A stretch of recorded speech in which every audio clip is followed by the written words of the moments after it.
Hello everyone. आज है 30 दिसंबर और आज इस वीडियो में हम बात करने जा रहे हैं भारत हैवी इलेक्ट्रिकल्स लिमिटेड के बारे में, जिसको हम बेल के नाम से भी जानते हैं।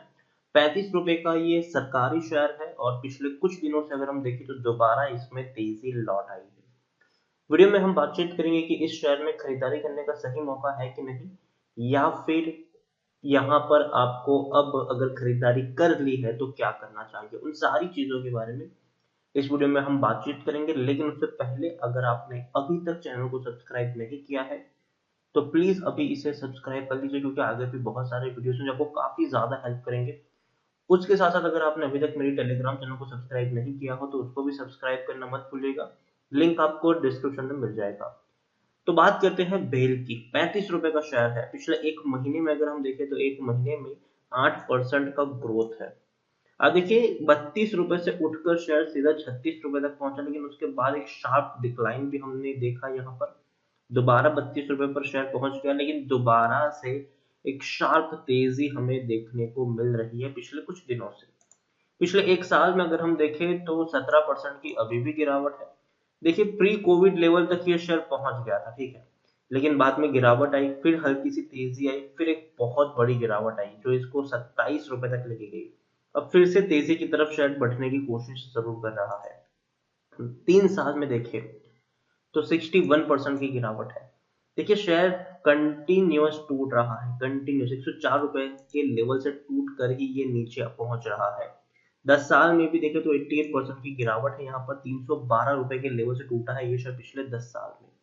तो ये गिरावट बहुत बड़ी है और इस बड़ी गिरावट की वजह भी यही है कि ये शेयर को काफी ज्यादा इग्नोर किया गया, काफी अंडर वैल्यूड रहा है ये शेयर।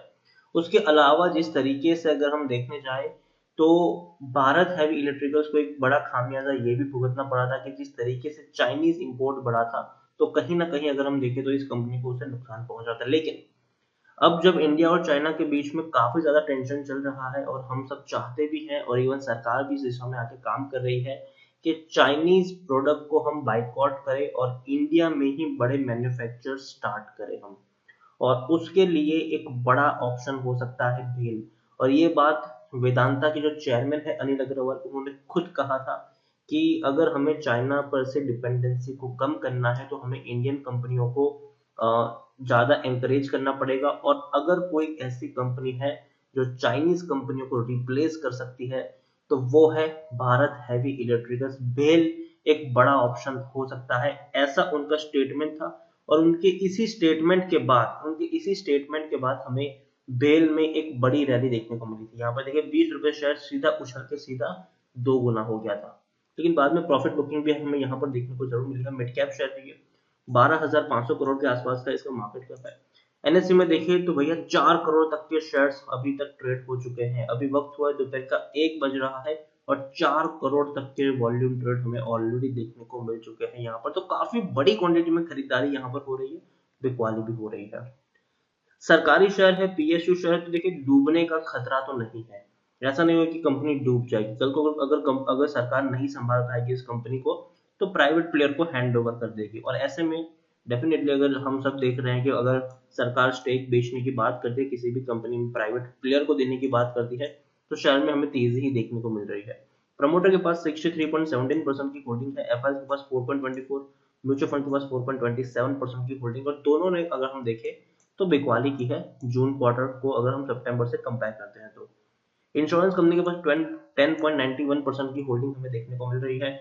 और जैसे कि मैंने कहा कि सरकारी कंपनी है तो प्रमोटर यहाँ पर कौन है, प्रेसिडेंट ऑफ इंडिया, 63.17% की होल्डिंग के साथ एक भी शेयर गिरवी नहीं है। 15 म्यूचुअल फंड स्कीम और 130 एफएल्स का पैसा लगा है। और हाईएस्ट पब्लिक शेयर होल्डर में एक बहुत बड़ा नाम है एलआईसी। 10.07% की होल्डिंग एलआईसी यहाँ पर ओन करती है सीधे सीधे तौर पर। इंडिविजुअल इन्वेस्टर होल्डिंग 14.16% के आसपास देखने को मिली है। हालांकि 2019 में इन्होंने आखिरी बार डिविडेंड पे किया था, 2020 में डिविडेंड पे नहीं किया था।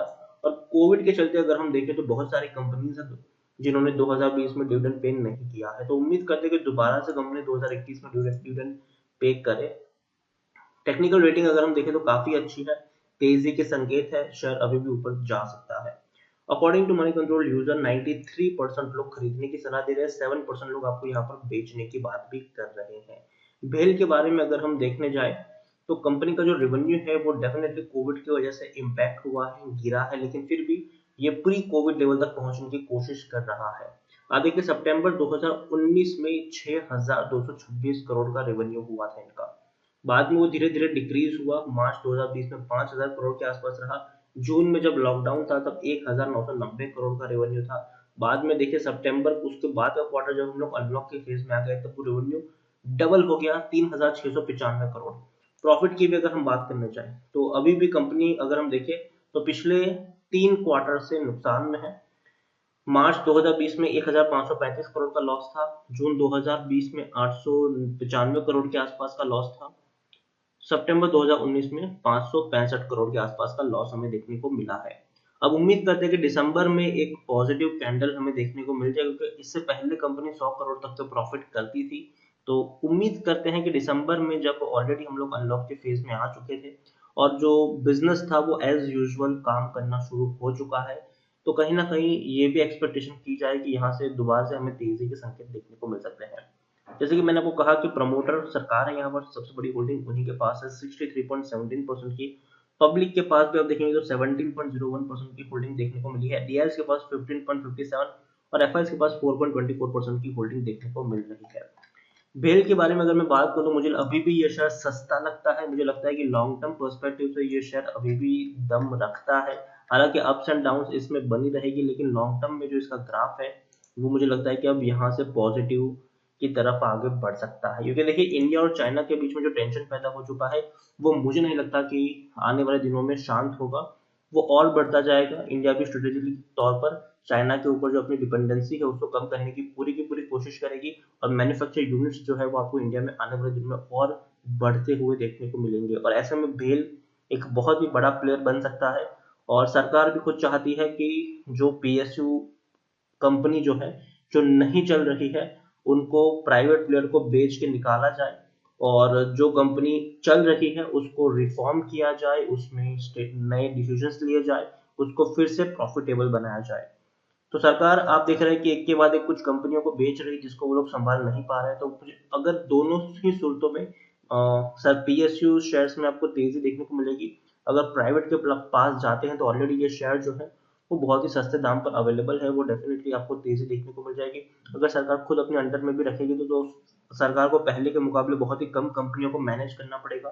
तो ऐसे में सरकार जो है वो ज्यादा फोकस कर पाएगी जो कंपनी उनके अंडर में रहेगी। और सरकार के लिए भी एक बड़ा चैलेंज होगा कि उनको दोबारा से जिंदा रख पाए, उनको दोबारा से ये ऑपरेशनल कर पाए, चला पाए। तो दोनों ही सूत्रों में मुझे लगता है कि भारत हेवी इलेक्ट्रिकल्स एक पॉजिटिव नोड में रहेगा। खरीदारी की है, बने रहिए। फ्रेश बाइंग करना चाहते हो कर सकते हो, डरने की जरूरत नहीं है। लेकिन बस नजरिया आपका लॉन्ग टर्म का होना चाहिए और खरीदारी आपकी टुकड़ों में होनी चाहिए। अगर 500 शेयर खरीदने हैं तो पहले सिर्फ और सिर्फ 100 शेयर खरीदो, वेट करो गिरावट आए और क्वांटिटी ऐड करो, वेट करो गिरावट आए और क्वांटिटी ऐड करो। डेफिनेटली मुझे लगता है कि 1 डेढ़ साल में ये शेयर आपको 50 रुपए से ऊपर ही ट्रेड करता हुआ देखने को मिलेगा, वो भी मिनिमम प्राइस में बोल रहा हूँ। मैक्सिमम उससे ऊपर भी निकल सकता है। तो वीडियो को यहीं पे एंड करूंगा। पसंद आया हो तो लाइक और शेयर करें। चैनल पर आप पहली बार आए तो प्लीज सब्सक्राइब करें। और भारत हैवी इलेक्ट्रिकल्स लिमिटेड के बारे में आप क्या सोचते हैं वो भी आप मुझे कमेंट में लिखकर बता सकते हैं। Thank you.